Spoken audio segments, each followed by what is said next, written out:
Good evening. Hope all of you are doing well. We're starting a new parak, Baruch Hashem. It is parak Bishlosha Prakim, moving into a little bit of a discussion about Birchas Kohanim. However, only in as much as it relates to Taanis, because we're learning Maseches Taanis after all. Just some housekeeping items. We do have a shiur coming up in Yirtzeh Hashem next week, this Sunday or Monday. I don't know what we're doing yet. I guess I'm going to sponsor this time just for fun. I don't know why I'm not in the mood to collect everybody's money. So my treat. We are going to be learning tonight 1.5 blot. So we're starting on Chavav Amid Aleph, and we'll finish Chavav and Chav Zayin Amid Aleph. Tomorrow night we'll learn a blot and a half as well. And then Friday morning we'll have a 1 blot shiur, which will be, I think, how does the math work? Is that Daf Kav Ches? No, that's Daf Chav Tes, and then that will be for Shabbos. No shiur over Shabbos. I'll be out of town, and then we'll be back together on Sunday for the last. Lamed Aleph must be Monday then. So the shiur will be Yirtzeh Hashem Monday night. So that's our course of events. Fast flowing Gemara. This is a wonderful Masechta for Daf Yomi for a lot of reasons. First of all, a lot of beautiful stories, and second of all, a lot of huge Mishnayos. And this is another one of those wonderful, huge Mishnayos. Says the new parak, Chavav Amid Aleph, at the brand new parak. B'shlosha prakim b'shana, there are 3 times a year that Kohanim are nosen es kapeim, that Kohanim do birchas Kohanim, and they do so arba pa'amim b'yom, 4 times in each of those days, or at least so it seems. B'shachris b'musaf b'mincha uv'ne'ilas she'arim. On these particular days, the Mishnah seems to imply that there are these 4 tefillos in which one has the opportunity to do birchas Kohanim. And then the Gemara says, what are these 3 things? But tinios on fast days, but ma'amados. Ma'amados we're going to speak about at length in the Mishnah. But ma'amados, in effect, was when people would ensure that they were present by the korban being brought, a korban siur that was being brought. The korban has to have its owners nearby, but what if you lived in the middle of nowhere and it's the korban tamid? So they had a group of people whose job it was to represent the people. And Yom Kippur. Now, of course, on a Taanis, we don't have musaf. So when the Mishnah said that we do the siyas kapayim 4 times on a Taanis, that doesn't make any sense. That would be the first question of the Gemara on the Amid Beis. We'll get there soon. Eluhain ma'amados.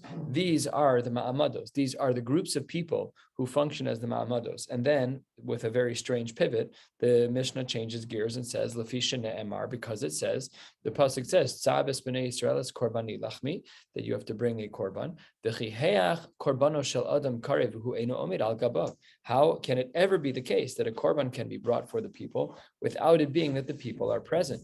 And because that was problematic, so therefore, says the Gemara on Chavav Amid Aleph in the Mishnah, 8 lines down in the new parak, Hiskinu Nevi'im Harishonim, the early Nevi'im came up with the following of Esrim ve'arba mishmaros. We'll learn a little bit later how exactly we got to the number 24 and who helped us to get to the number 24. I'll call mishmar umishmar. For each of the 24 mishmaros, there were 2 groups. Hayamamad b'Yerushalayim shel Kohanim shel Levim shel Yisraelim. There was a group in the city, and Higiaz mana mishmar lalos, when it became the actual time of that particular group's mishmar, then here's the breakdown. Then Kohanim u'Levim olam Yerushalayim. The Kohanim and Levim who needed to be on site, the Kohanim to do their avoda, and the Levim to do the shira, great. But the Yisrael shebe'osa mishmar, for the Yisrael section, the non-Kohen, non-Levis, what would they do? They would stay in their communities. The Yisrael shebe'osa mishmar miskansin le'arein. They'd stay in their own cities. The Koren b'maaseh Breshis, and they would read from Breshis. We'll see in the Gemara why they're going to read this. Skip the parentheses. By Yom Harishon, on the first day, what would they learn? On the first day of the Mishmar, on the Sunday, let's say, they'd read B'Yom Harishon, Bereshis, and Vayhi Rakia. These are 2 small sections of the Parsha. B'Sheni, on a Monday, they would read Yehi Rakia, and they'd read V'Yikavu Hamayim. B'Shlishi, on Tuesdays, they'd read Yikavu Hamayim V'Yehi Me'oros. B'Revi, they'd read Yehi Me'oros V'Yishritzu Hamayim. B'Chamishi, on Thursdays, they'd read Yishritzu Hamayim V'Sosei Haaretz. These 2 small sections. And B'Shishi V'Sosei Haaretz V'Yechulu HaShamayim. And that's how they would break it up. So there were these 2 sections of the Parsha read. However, we know that there's never less than 3 aliyahs. So the Gemara then explains we're a little bit more than halfway down, 2/3 of the way down, Chavav Amid Aleph, in a very large Mishnah. Parsha Gedola, the larger of the 2 sections that we would be reading from Parshas Breshis on any one day, Koronos B'Shnayim, we'd split up into 2 aliyahs. V'Aktana B'Yachid, the smaller of the 2 would be its own aliyah. When was this done? This is a discussion of how to read the Mishnah. So 2/3 of the way down, it says B'Shachris, and then seems to read B'Musaf U'V'Mincha. However, if you look on the side, it says b'shachris uve musaf. So the little vav before musaf, we don't know when it is that we do these kriyas. When does this reading happen? When do the ma'amados happen? When do we have people represent korbanos? Is it only by shachar, or is it also by musaf? So that's machlokas in the girsa. But uve mincha, when it comes to mincha, yes, nichnasin v'korin al pihen kekorin shema. Yes, you go to shul, but you don't have to lane properly out of a chumash. Rather, you can read it as you would shema. We don't read shema out of klaf. We read shema out of a siddur, at most out of a siddur. So that's the right time to do it. Now, here are some of the exclusions when we would limit the ma'amados, right? So we said that by the ma'amados, they'd be reading these parshios, they'd be going into shul. That's what the Yisraelim would do. The Kohanim and Levim would be on site in the Beis HaMikdash. So it says the Mishnah 2/3 of the way down on Erev Shabbos, b'mincha lo hayu nichnasim. Normally, yes, by mincha during the week, Sunday through Thursday, they would go into the Beis HaMedrash. They'd go into shul and they'd read whatever psukim were shaykh for that day. However, by the mincha and Erev Shabbos, they did not do that. They didn't want to add to the tircha of Erev Shabbos. It's hard enough to be on time to shul without any added requirements on Erev Shabbos. Mipnei kavod Shabbos. It wasn't a nice way to go into Shabbos. So that particular day was exempt. How is it that you could have a case because of kavod Shabbos, which is a din d'Rabbanan? We're not going to do the ma'amados, which seemingly is a din d'oraisa. The beginning of the pasuk, the beginning of the Mishnah spoke about this from a pasuk in Chumash. So we'll have to see, and we will see that this is only a din d'Rabbanan at most. Let's continue. Another time where we don't do the ma'amados. Kol yom sheyesh bo halal. We just had Rosh Chodesh. On any day when there's halal, ein ma'amad b'shachris. Then during shachris, we don't have the ma'amad. We don't have the Yisraelim laning that special laning. Korban musaf. If it's a day where there's a korban musaf, then ein b'ne'ilah. Then in ne'ilah we won't have the ma'amad, and we won't have people standing there and reading. Korban eitzim. If there's a day where the wood is going to be brought, we're going to discuss this at length toward the bottom of the page. There were 9 groups of people that would bring wood, 9 families that were selected to bring wood to the Beis HaMikdash. It was a great kavod because, that's what all the korbanos were burnt on. So it was a real kavod for them to do that. So if it was a day that it was a korban eitzim day where one of the 9 families was bringing wood to the Beis HaMikdash on that day, then ein b'mincha. Then at mincha we would not do the kriya of the ma'amadim either. That's divrei Rabbi Akiva. However, in subtle form, Amar lo ben Azai, kachaya Rabbi Yoshua Shona, a little different than you said, Rabbi Akiva. Ben Azai says that Rabbi Yoshua had a little bit of a different spin, 12 lines from the bottom. Korban musaf, ein b'mincha, that if there's a korban musaf that day, then we don't say it in mincha, but we do say it in ne'ilah, which is not what Rabbi Akiva said. And korban eitzim, ein b'ne'ilah, and if it was a day where wood was being brought to the Beis HaMikdash, then we would not do our normal ma'amadim by the ne'ilah. Fine? And Rabbi Akiva agreed. Chazar Rabbi Akiva, once he heard that Rabbi Yoshua had learned this sugya differently, so Rabbi Akiva backtracked and he's Chazar Rabbi Akiva lichios shona ki ben Azai. Then they agreed. Now let's get into who the families were. Could you imagine just your family being listed in a Mishnah for all eternity because you were a mensch of a person? It's just a beautiful thing. So Zman Eitzim Kohanim v'Ha'am Tisha. There were 9 times a year that the wood was going to be brought. These were families that I believe, let me just make sure I'm right before I say this.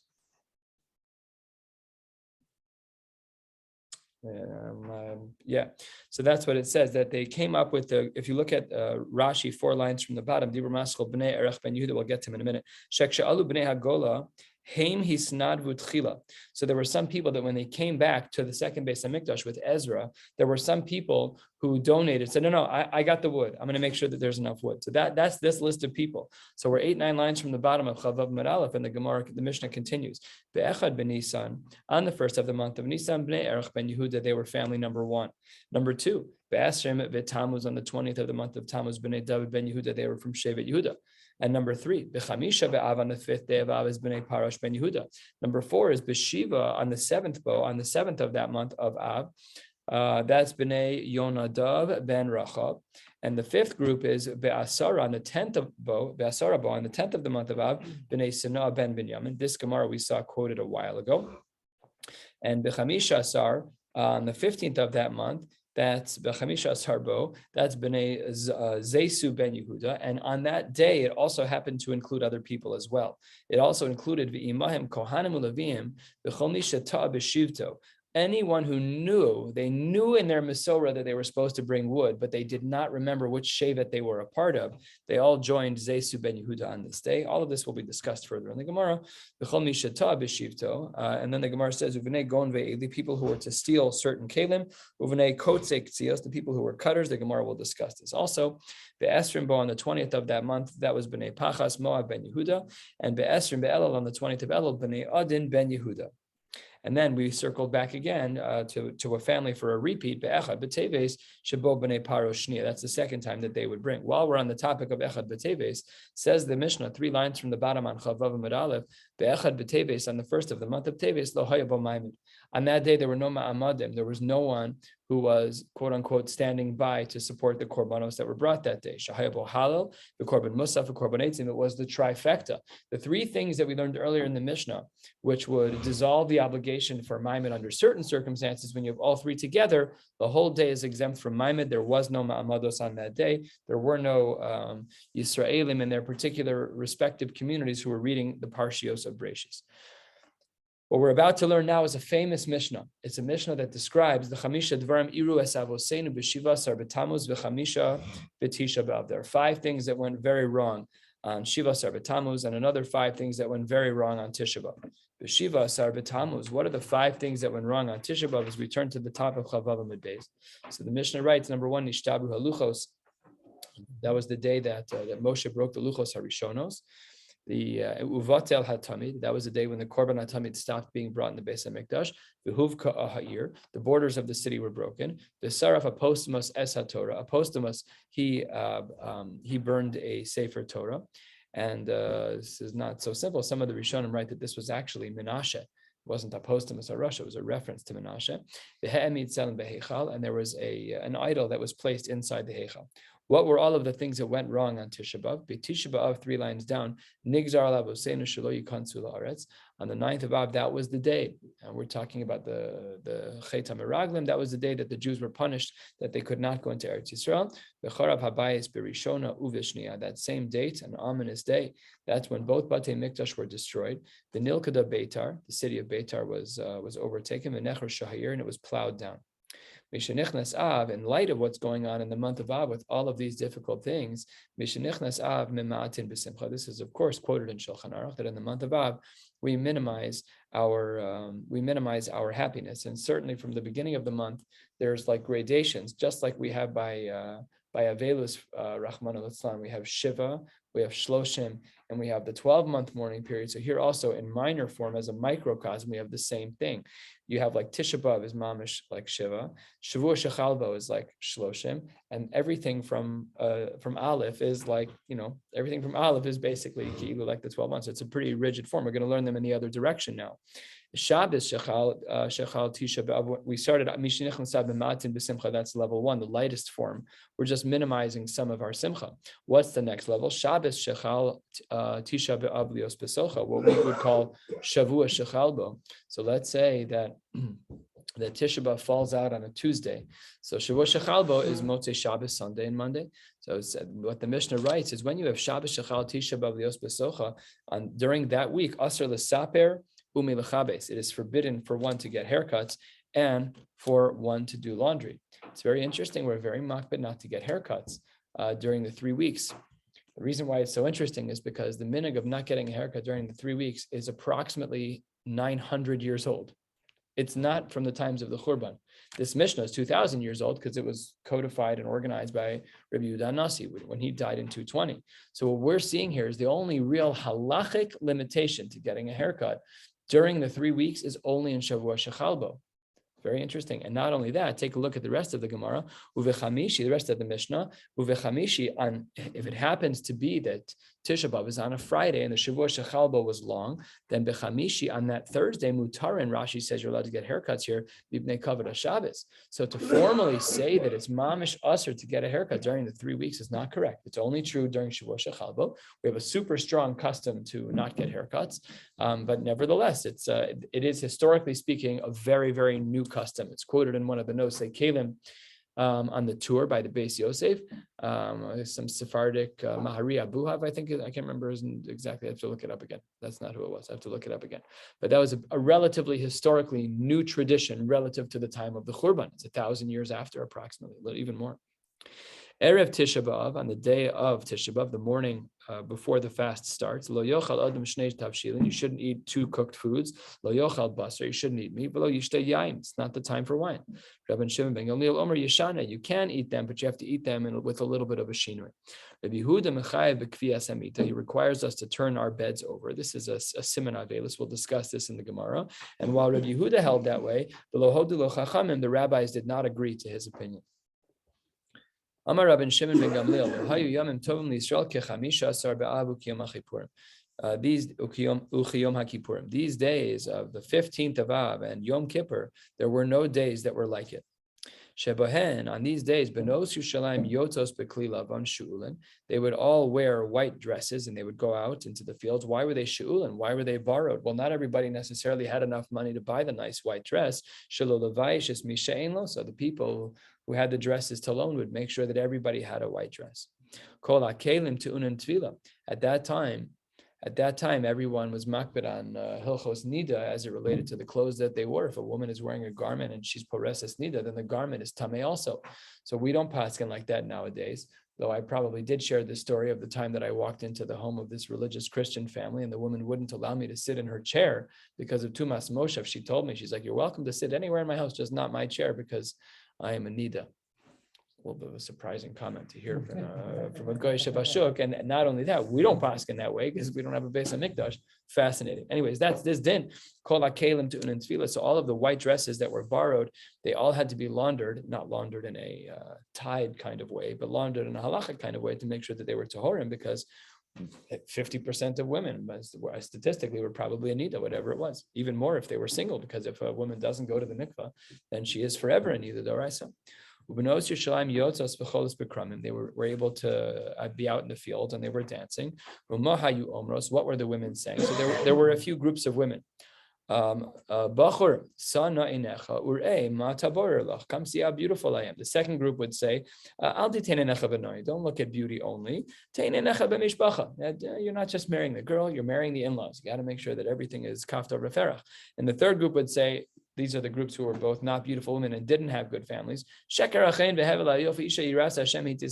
look at me. Just look at me for who I am, the quality person that I am. The Omer Tanuli, and they would say, the complimentary things that we say about women, that's what they were saying in the fields. Another way to see that this day of Yom Kippur was a wonderfully happy day was Tse'ena Ur'ena Benos Tzion Ba'melech Shalomo Ba'atarash Yitra Lo Imo B'Yom Chasuna So B'Yom Simchas Libo, a pasuk in Shir Hashirim B'Yom Chasuna So Zem Matan Torah. Take a look at Rashi just to the side where we are, almost halfway down. Dibur Hamaschil Zem Matan Torah Yom Kippurim Shenitnu Baluchos Achronos. That was when we got the Luchos Achronos on that day. B'Yom Simchas Libo. What is that reference in the pasuk? It's not really related to what we're talking about. We brought this pasuk to show us that Yom Kippur was a day of Mali Simcha, but of Yom Simchas Libo, the last line of the Mishnah halfway down says Binyan Beis HaMikdash Sheibana Bimheira V'Yameinu. Amen. We've seen this many times, the language in the Mishnah. Remember the timing here. This is right after Churban by Sheni. It's like 100 years. This is being penned a little bit more, 120 years. It was a century. It wasn't that long ago. We are not quite a century away from the Holocaust, but like our brains, it's relatable in our memory, not in action, just in history. It's not that far. We know people. Your grandfather's father was in the Beis HaMikdash. Like these were palpable things, and the Mishnayos were already showing this pining, this desire, this aspiration for the Beis HaMikdash to be rebuilt. A beautiful thing. As we started, the Mishnah had something very confusing. Our Mishnah had said, "B'shlosha prakim b'shana kohanim nosin es kapeim." And then it said that it happened over these 3 days, but it wasn't true because Tanios and Ma'amados, you listed 3 things. You said Tanios, Ma'amados, and you said Yom Kippur. Now, Yom Kippur obviously has a lot of tefillos on that day, 5 all included, but the others don't have Musaf, Mi'ika Musaf. So there's no way that you're going to get that many Nesios Kapaims on that day. So the Gemara says halfway down, 8-9 lines into the wide lines, really here's what's going on. There are 3 times a year where the Kohanim will daven every single time. However, they'll do Nesias Kapaim every time they daven. However, the Yesh Mehen, among them is a scenario of Arba Pamim Biyom Shachris and Musaf Mincha Ne'ilas Shar, which is obviously Yom Kippur, and that's the Gemara's answer. So our Mishnah just wasn't smoothly written. It needed to be edited to look like this to make it seem a little bit better. Here are the 3 times where all of the tefillos include Nesias Kapaim, and that is, as the Gemara writes, Tanios Mamados V'Yom HaKippurim. The Gemara says, Amar Rav Nachman, Amar Rabba Bar Avua, Zo Divrei Reb Meir. All of this is according to Reb Meir. Aval Chachamim Omrim, that no, it was not every time that they davened that they did Nesias Kapaim, but rather Shachris and Musaf Yesh Ba Nesias Kapaim, only by Shachris and Musaf. However, Mincha v'Ne'ilah Ein Ba Nesias Kapaim. So our Mishnah was only according to one flavor, only according to one Tana, but not everyone agreed. Man Chachamim. Who is this dissenting opinion like? Who says this? That we only have the Kohanim do Nesias Kapaim by Shachris and Mincha, but not by Musaf and by Shachris and Musaf, but not by Mincha Ne'ilah. Man Chachamim, that's Rabbi Yehuda. The Brisa writes a little more than halfway down to Tanya. Shachris and Musaf Mincha Ne'ilah, Kulan Yesh Ben Nesias Kapaim Divrei Reb Meir. That's like our Mishnah, and that's a sheet of Reb Meir, like we just saw in the previous Brisa. And here's the Rabbi Yehuda that we are now going to validate what we saw already in his name. Rabbi Yehuda Omer, Shachris and Musaf Yesh Ben Mishum Nesias Kapaim. Yes, correct. I'm asking. The Kohanim, they are going to do Nesias Kapaim by Shachris and Musaf. However, Mincha Ne'ilah ain't by Nesias Kapaim. And now we see a new shita, one that we have yet to see. So we've seen 2 shitas. All of the Shmona Esreis get Nesias Kapaim, which is Reb Meir, or Rabbi Yehuda shita is only Shachris and Musaf. Here's shita number 3, 2/3 of the way down. Rabbi Yossi Omer, Ne'ilah yesh ba Nesias Kapaim, Mincha ein ba mishum Nesias Kapaim. So according to Rabbi Yossi, we have Shachris, Musaf, skip Mincha, and Ne'ilah. So 3 out of the 4 skipping Mincha all have Nesias Kapaim, just not Mincha. So says the Gemara, but my kamiflage, what are these 3 shitas talking about? So let's go through all of them. Rav Meir said that everything gets it. Rav Meir Savar, Kol Yoma, Taima Mai, Lo Parshe Kahane Yadaihu B'Minchasa. In general, forget about these fast days. Every random day of the year. Why is it that the Kohanim don't do duchening on those days? Mishum Shichrus, because people are regular to have wine in the afternoon, a little glass of wine when you go out to lunch, and that's problematic. So says the Gemara, Ha'idna, but on a day like today, it says Rav Meir, on a fast day, like a shichrus, and therefore today, every davening can get Nesias Kapaim, no problem at all. Rabbi Yehuda said only by Shachris and Musaf. Why? Rabbi Yehuda Savar, Shachris and Musaf, the Kol Yoma lo shchiach shichrus, because by Shachris and Musaf, most people, the famous line is 5 o'clock somewhere. So everybody grabs a bottle of wine. So the Gemara is under the assumption that people don't drink wine in the mornings. It's not true. I had a very tall glass of kedim this morning at about 10 a.m. People drink in the morning sometimes, but the Gemara says, "B'derech klal," that's not true. So, by shachris and musaf to kol yom lo shchiach shichrus, because it's not common to drink in the morning. So lo gazru b'hu rabbanan, the rabbis were not concerned about doing the Nesias Kapaim on those days, and therefore by shachris and musaf, no problem. But mincha u'ne'ilah to kol yom shchicha shichrus, because people by lunchtime they're already having a glass of wine. So therefore, gazru b'hu rabbanan, that even on a fast day we're not going to allow the kohanim to duchen by mincha and by Ne'ilah. That explains the sheet of Rabbi Yehuda. What about Rabbi Yossi? Rabbi Yossi said that we duchen in every davening except for mincha. How so? Rabbi Yossi savar mincha de'isa b'chol yoma gazer be'rabbanan. Mincha, which is a prayer that we have 354 days in the Jewish year. On that day we need a gzeira. However, Ne'ilah delese b'chol yoma lo gazer be'rabbanan. Ne'ilah, that's a unique tefillah. Everyone's going to be more serious, but no one's going to get drunk by the Ne'ilah, by the closing prayers. Therefore, lo gazer be'rabbanan, and they are allowed to duchen there. How do we paskin in this sugya? There's 3-way machlokes tanaim between Rabbi Meir, Rabbi Yehuda, and Rabbi Yossi. Rabbi Meir, who holds that all of the tefillos have Nesias Kapaim. Rabbi Yehuda, who holds that there's Nesias Kapaim by Shachris and Musaf, but not by Mincha and by Ne'ilah. And then the sheet of Rabbi Yossi that there is by Shachris, by Musaf, and by Ne'ilah, but just not by Mincha. So says the Gemara, 12-15 lines from the bottom, Rabbi Yehuda Marab, halacha ki Rabbi Meir, that we say it we do Nesias Kapaim at every tefillah. Rabbi Yochanan Amar, Nahagu Ha'am ki Rabbi Meir. He says, we don't paskin like Rabbi Meir. People are just noheg like him. The Rava Amar minhag ki Rabbi Meir. So we have halacha, nohagu, and minhag. What is the difference between all of these terminologies? I wouldn't have thought there was much of a difference between minhag and nohagu, but the Gemara didn't agree with me because that's just not true. So it says the Gemara as follows. Man de amar halacha ki Reb Meir. According to the Shita that says we paskin like Reb Meir, that means darshinan labapirka. You have the Rav of the Shul gets up and he says, Rabosai, we paskin, Kohanim, go wash your hands. Every tefillah and a Taanis, the Kohanim are going to duchen. That's Shita number one, that if we say that the halacha is like Rav Meir, then that is how we paskin publicly. Man de amar minhag, according to the one who says it's just a minhag. So midrash lo darshinan. We don't scream it from the rooftops. We don't give a public shiur on it. However, if somebody asks a shaila, o ruye morina, then yes, we do a taka. It's true. You should be duchening. That's correct. Umando amar nohagu, and according to the one who says that we're simply nohagu, that we have a custom to follow like the opinion of Reb Meir, but it's not a proper minhag. So then says the Gemara, o ruye lo morina. We don't even paskin that way. Just that b'di'eved the avid v'lo mahadrina lein. Okay, so Nebuch, if you didn't listen, you should have listened. But if you didn't listen, then okay, not the end of the world. So it says the Gemara, still, we don't exactly know how to paskin because Rav Nachman didn't agree with this. Rav Nachman Amar, no, not any of your versions of Rav Meir of halacha, noagu, minhagi. Rav Nachman holds differently. Halacha ki Reb Yossi. We hold like Reb Yossi, and Ladina, halacha ki Reb Yossi. What did Reb Yossi hold? That in a case where you have shachris, you have musaf, and you have mincha, and you have ne'ilah, you can duchen in everything except for mincha, and that is how it is stated in Shulchan Aruch. So what's the difference between minhag and nohagu? Yeah. So a minhag is stronger. A minhag is that it is our custom. We just don't, if somebody asks a shaila, then we will say, yes, in fact, this is the halacha. But by nohagu, we don't ever tell anyone that's the halacha. It just means that b'di'evid we allow it. So it's a little hard to dissect the language because the shoresh of the word is the same. But the word minhag is identified as a proper custom. Nohagu is that thing which people do. Okay, they shouldn't have, but that's the thing that people do. So that's a distinction in language. Now, all of this has been under the assumption that you are not allowed to drink. So let's dig into this a little bit. Va'idna, or almost there. We have one more question first. Va'idna, 8 lines from the bottom.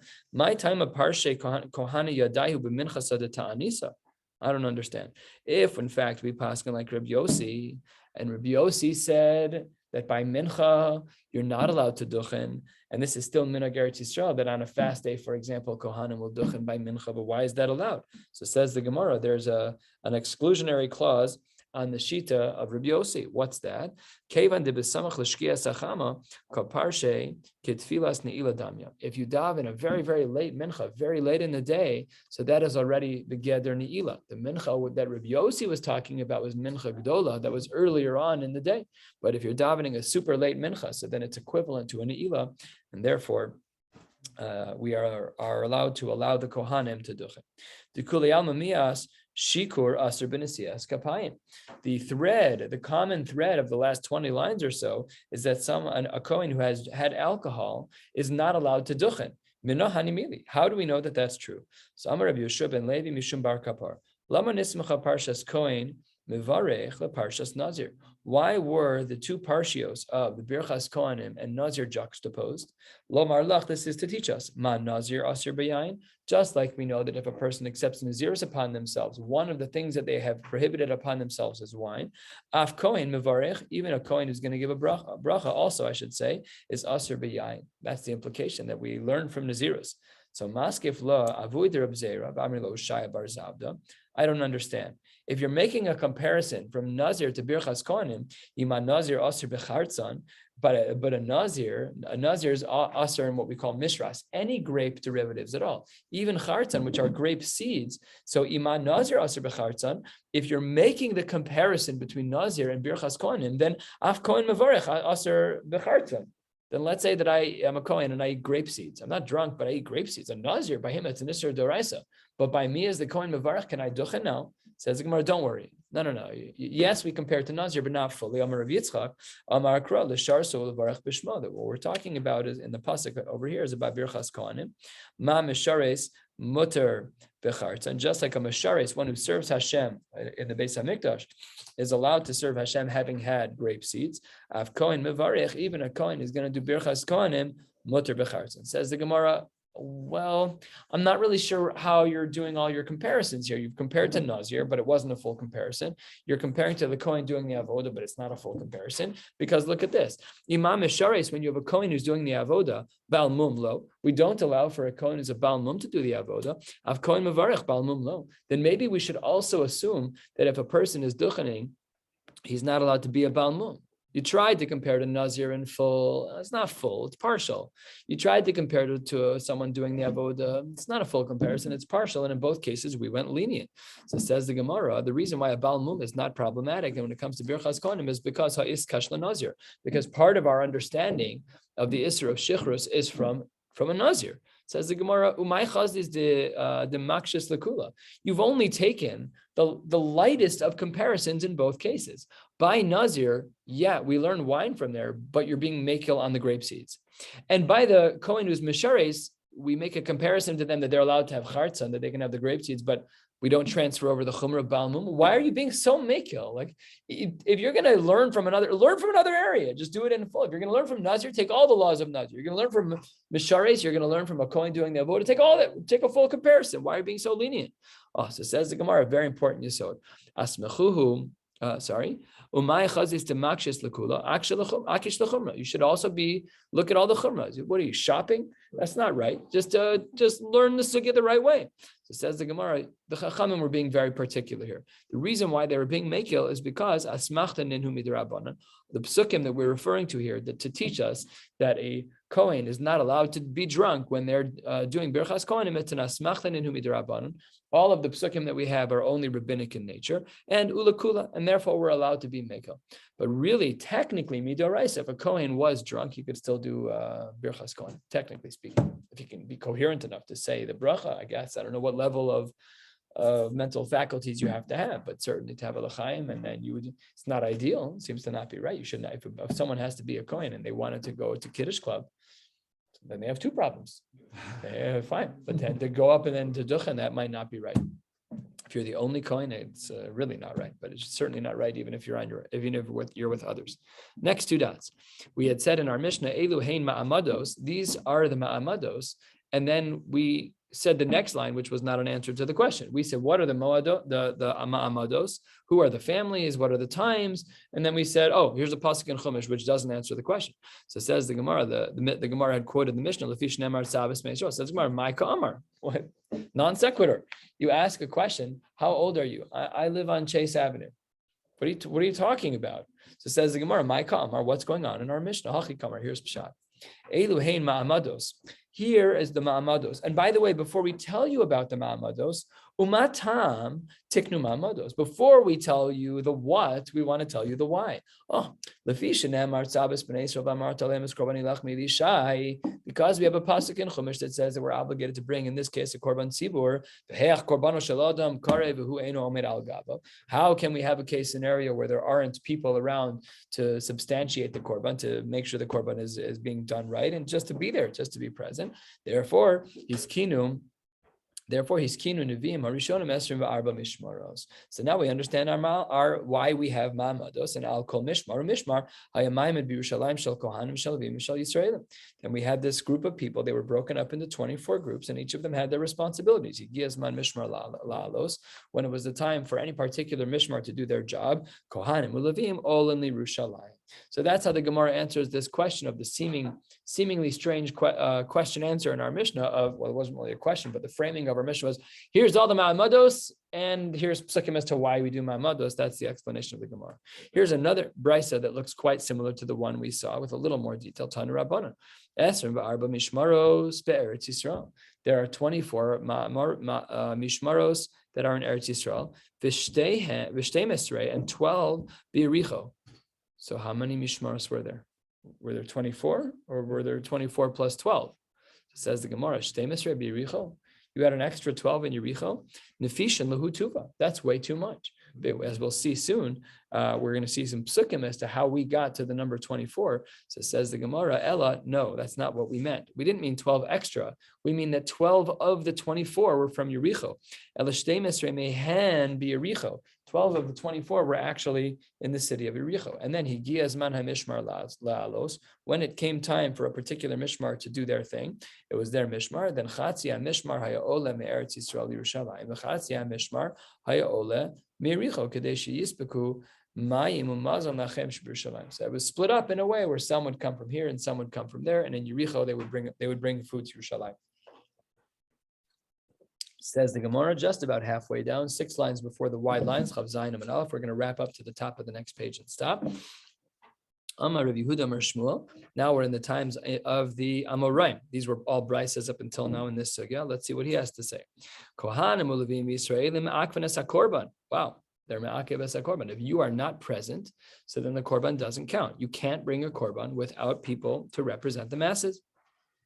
However, b'masnisa tana, Reb Shimon ben Elazar Omer, Kohanim v'levim v'Yisraelim, ukli shiur ma'akvanes hakorban. We also need the Jews, but we also need the guitars and the violins and all the other things that they use as klei shiur. So that's a strange thing. Why do we need the klei shiur? But my kamiflage, what are these two shitas discussing that seem to be different? It's also interesting that Amar Rav Yehuda Amar Shmuel doesn't say that he's quoting a brisa. It seems to be that he's talking on his own, and yet there's a brisa to follow, which seems to be conflicting with him. But that's not the Gemara's question. The Gemara is bothered by the difference between their opinions. But my kamiflage. So we saw this once already before, I think in Maseches Sukkah. Yeah, in Maseches Sukkah here, it says Mar Savar, but my kamiflage Mar Savar Iker Shira Bepeh. According to some, the Iker Shira that the Levim would do was Bepeh. It's an a cappella group. It's Shabbos singing. It's Zmiros. It's a kumzitz. But you don't need any instruments, Ladina. They're beautiful additions, but the Iker is the Shira. Omar Savar, but this new brisa that we just saw in the name of Reb Shimon ben Elazar, he says Iker Shira Bekli. Even if nobody sang, but as long as you played beautiful instruments, then that qualifies as the Shira. So that's the machlokas between them. Last short line, Amar Rabbi Chama ben Bar Guria, Amar Rav. This shita of Rav will be questioned at the end of the page. Moshe tikein lehem Yisrael shmona mishmaros. Of the 24, Moshe instituted that there should be 8 mishmaros. Fine. Arba'a me Elazar, v'dalid me Itamar. Elazar and Itamar, of course, the children of Aaron, they were the Kohanim. Moshe wasn't functioning as a Kohen, though he did at some point throughout the times in the Midbar. But here, in the proper Mishmaros, so then 8 of them, he instituted 8 of them, 4 for Elazar and 4 from Isamar. Shmuel comes along, v'hamidan al sheish esrei. And then he added another 8. And then David v'hamidan al esrei v'arba, and he added the final 8, each of them adding a third, 8, 8, and 8. Shneimar, as the pasuk writes, b'shnas ha'arbaim l'malchus David. At this point, at the 40th year of David, Nidrashu v'yimtza bohem giborei achayil v'ezer Gilad. These are people who the pasuk is referencing, who were part of the Mishmaros. Says the Gemara, 8, 8, and 8. Moshe, Shmuel, and David. Hold on one second. Basically, the Brisa writes 4 lines into the wide lines. Moshe tikin lam Yisrael shmona mishmaros. That sounds familiar. Moshe did 8. However, arba me Elazar v'arba me Itamar. However, but David u'Shmuel v'hamidan al esrei v'arba. Seemingly, the 2 of them together came up with the next 18, with the next 16 in order to get us to 24. Shneimar Hema de Yosa David u'Shmuel hara be'emunasam. There was the 2 of them together. Says the Gemara, not a contradiction. Hachi ka'amar miyasodo shel David u'Shmuel haramati he'emidum al esrei v'arba. It was both of them together, and even in the previous brisa, it wasn't meant to be contradictory. Hold on one second. What about the shita of Rav? The shita of Rav is that it was 8, 8, and 8 that Moshe split up. Elazar and Itamar 4 and 4 is a total 8. Tanyidach, another brisa writes that Moshe tiken lam Yisrael sheish esrei ma'amaros shmona me Elazar v'shmona me Itamar. That's very different than what we saw. We initially said in the brisa that Moshe split up 8 mishmaros between Elazar and Itamar. This brisa says he didn't split up 8 to 4 and 4. He split up 16 between Elazar and Itamar to be 8 and 8. When the family of Elazar, they had way more progeny. So Chelkum ve'emidum al esrim arba, he gave what would now be the remaining 16 to Elazar, who had a larger family, instead of Itamar. Shneimar, as the pasuk says, Vayimatzu b'nei Elazar rabim l'roshei hagvarim min b'nei Isamar. They were larger. Vayachalkum levnei Elazar. So they split up the mishmaros more to Elazar's favor. Roshim leveis avos shisha asar. That's what the pasuk says, that they got 16 of b'nei Isamar leveis avosam shmona. So the pasuk seems very, very clear. Not like the first brisa that was quoted in the name of Rav. Again, Rav said that we are splitting up 8 into 4 and 4. And this new brisa is saying, no, we're splitting 16 into 8 and 8. After bringing a pasuk that is black on white, a beautiful proof for the brisa, the Gemara seems to bring another pasuk, Ve'omer, Beis Av Echad Achuz LeElazar. There is one unit that's given to Elazar, Ve'achuz Achuz LeIsamar. And the achuz, the double language, is that the initial one didn't change. Whatever number they had stayed the same.